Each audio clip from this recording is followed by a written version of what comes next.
Olá, a ideia da aula de hoje é apresentar para vocês a implementação de um compilador bem simples, escrito em Java, com o objetivo de ilustrar de maneira prática esses conceitos sobre fases de um compilador que a gente viu nas últimas aulas. Vamos lá então. Então, o objetivo é ilustrar esses conceitos que a gente já viu de uma maneira mais prática.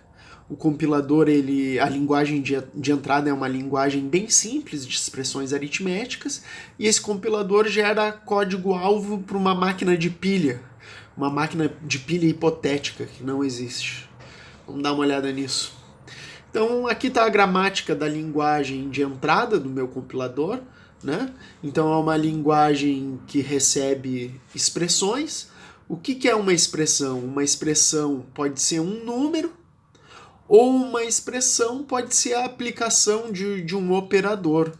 As aplicações de operadores, elas são sempre entre parênteses, né? Então a linguagem de entrada pode ser um número ou uma expressão qualquer usando um operador. Os operadores que são aceitos pela linguagem é apenas a soma e a multiplicação.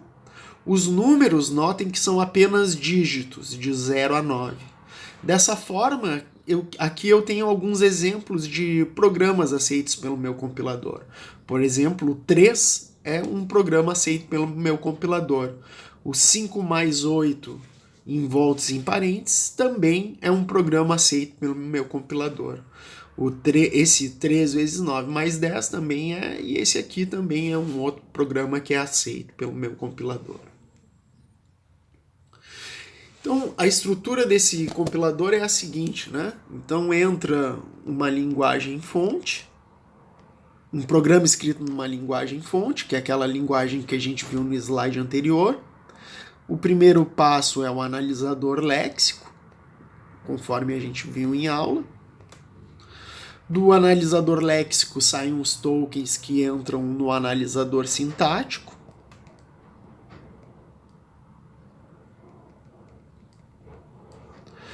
Do analisador sintático sai uma árvore sintática. E essa árvore sintática é passada para o back-end do meu compilador, que é um gerador de código para essa máquina de pilha hipotética. Então aqui sai esse código para a máquina de pilha. Então notem que não tem todas as fases que a gente conversou, né? A gente tem só um analisador léxico, um sintático e um gerador de código. Aqui está o uso do compilador. Vamos dar uma olhada aqui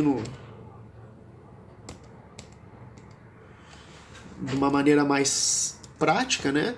Então o compilador está escrito em Java, então para rodar ele, primeiro eu tenho que compilar o meu compilador. Então usei o JavaC para rodar ele, né? Eu chamo Java compilador e eu tenho que passar para ele um arquivo contendo um código escrito nessa linguagem de entrada. Só para dar uma olhada aqui, ó, eu tenho esse arquivo aqui, teste, que tem esse programa, 3 mais 4 vezes 5, certo? Então se eu digitar Java compilador e passar para ele esse arquivo teste, ele vai gerar esse código para a máquina de pilha. Push 3, push 4, push 5, multi, sum e print. Vamos dar uma olhada o que quer dizer esse código, né? Então a máquina é uma máquina de pilha, então ela tem uma pilha interna, correto? Então se eu executar push 3, eu vou colocar o 3 no topo da pilha. Se eu executar push 4, eu vou colocar o 4 no topo da pilha. Se eu executar push 5, eu vou botar o 5 no topo da pilha. As operações, por exemplo, multi-sum, o que elas fazem? Elas tiram os dois elementos que estão no topo da pilha, fazem a operação e colocam o resultado no topo da pilha. Então, se eu executar o multi, né, ele vai tirar o 5, vai tirar o 4, vai fazer 4 vezes 5. Notem que o 3 continua na pilha e eu vou colocar agora 4 vezes 5 no topo da pilha, que é o 20. A soma, então, faz a mesma coisa, né? Ela tira as duas coisas, os dois elementos que estão no topo da pilha, soma eles e coloca o resultado no topo da pilha. Então agora, depois de executar a soma, eu vou ter 23 no topo da minha pilha. E o print é uma operação que imprime o valor que tiver no topo da pilha. Então o resultado disso seria imprimir 23 na tela. O compilador ele possui esses 5 arquivos, né? Compilador.java é o arquivo principal que cria toda a estrutura do compilador, né? E faz a interação entre as fases do compilador.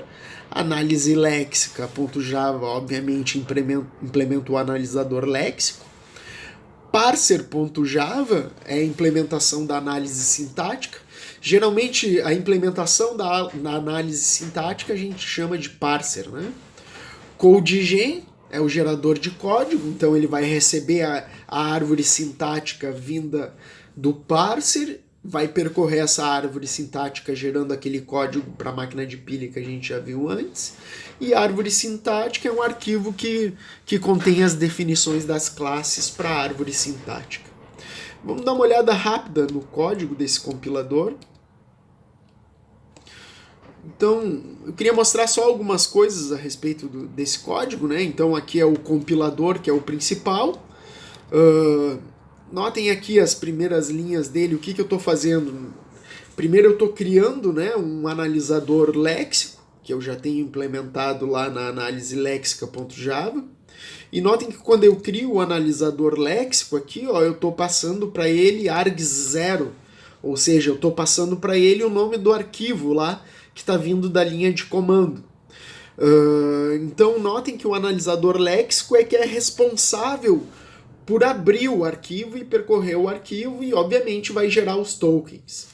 A segunda coisa que eu estou fazendo aqui é interessante, ó, eu estou criando o parser, né, que é o objeto que está definido lá em parser.java e implementa o analisador sintático, e eu estou passando como argumento para o construtor do parser a própria análise, o próprio objeto que representa o analisador léxico.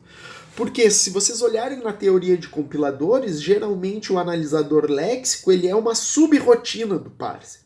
Olhando aquelas figuras lá dos compiladores, parece que o analisador léxico gera todos aqueles tokens e passa eles lá para o analisador sintático, mas na verdade não é assim que funciona, né? O analisador léxico geralmente ele tem um método lá, obter o próximo token, que o parser, o analisador sintático, vai chamando esse método para ir obtendo os tokens, né?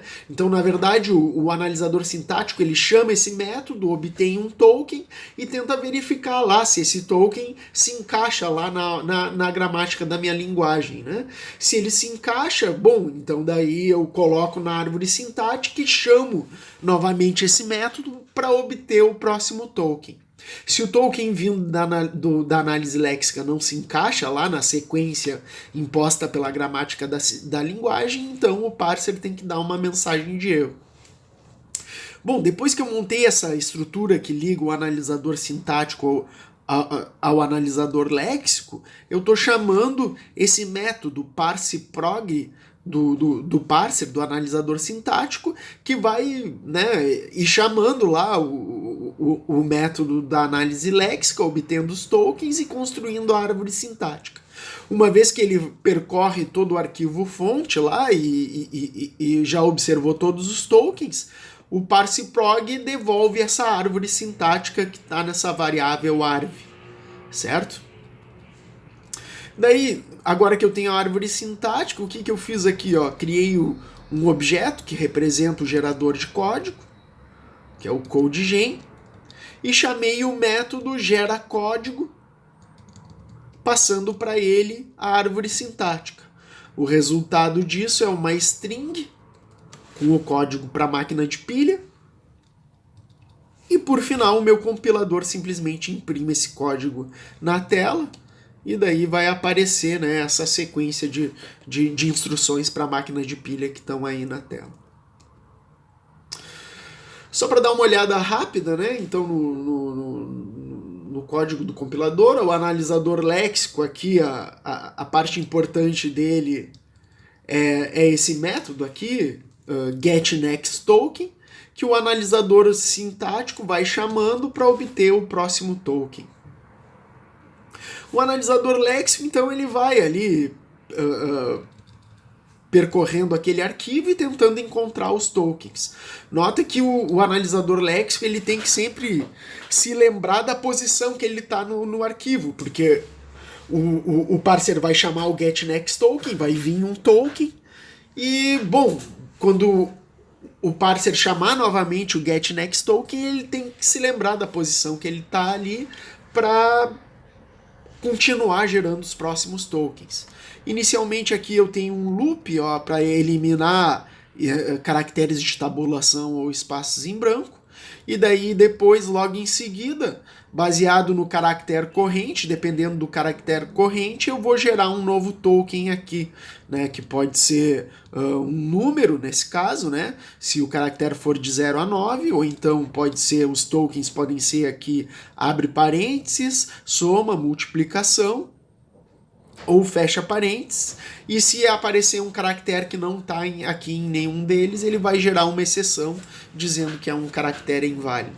Notem que os tokens nessa linguagem eles são apenas caracteres, né? Quer dizer, é de 0 a 9, ou abre parênteses, ou fecha parênteses, ou um número que é um dígito, correto? O parser, ele vai ter... Ele tem essa rotina parseprog e ele vai ter uma rotina para cada não terminal da minha gramática. Voltando ali na gramática, né? Quais são os não terminais aqui dessa gramática? É ESP, né? ESP, OP ou número, né? Que são as coisas que eu posso expandir aqui. Então ele tem um método para reconhecer cada uma dessas coisas. Se vocês olharem então ali no código do parser, vocês vão ver que está bem implementada essa gramática. Ó. Tem a regra ESP, que reconhece uma expressão, então ele tenta primeiro reconhecer um número, se reconhece um número ele gera o nó da árvore sintática, que é um número, certo? Se não é um número, então tem que ser uma operação entre parênteses, né? Então ele tenta reconhecer um parênteses, depois reconhecer uma expressão, depois um operador, e depois uma segunda expressão, e por último aqui um parênteses fechando. Se ele não encontra alguma dessas coisas, obviamente, ele gera uma mensagem de erro. E se ele encontra essas coisas... Essas três coisas, né? Abre parênteses, uma expressão, depois um operador, depois outra expressão, depois fecha parênteses, ele retorna um nó da árvore sintática que representa isso. E o operador aqui é a mesma coisa, né?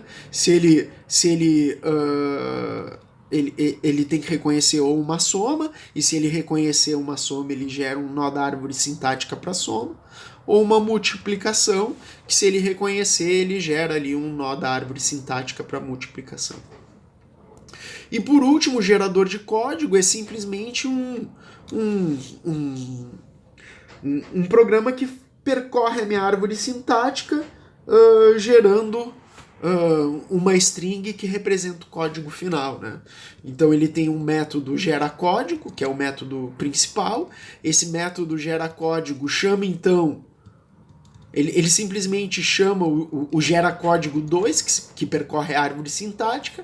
Isso vai gerar uma string com todas as instruções, e por último ele adiciona aquele print, né? Então o código da máquina de pilha, ele sempre tem uma sequência de códigos de instruções para serem executadas pela máquina de pilha, e no final ele tem um print sempre para imprimir o resultado final. Então o geraCódigo chama primeiro esse método aqui para percorrer a árvore sintática gerando as instruções, e por último ele adiciona um print. E bom, o geraCódigo 2, dependendo do nó da árvore sintática, o nó da árvore sintática pode ser ou uma multiplicação, ou uma soma, ou um número, né? E de acordo com cada um deles, ele vai percorrer o nó e gerar as instruções. Então, quer dizer, por exemplo, se é uma multiplicação, Se a árvore sintática representa uma multiplicação, então ele vai recursivamente percorrer o argumento 1 da árvore sintática para gerar o código para isso.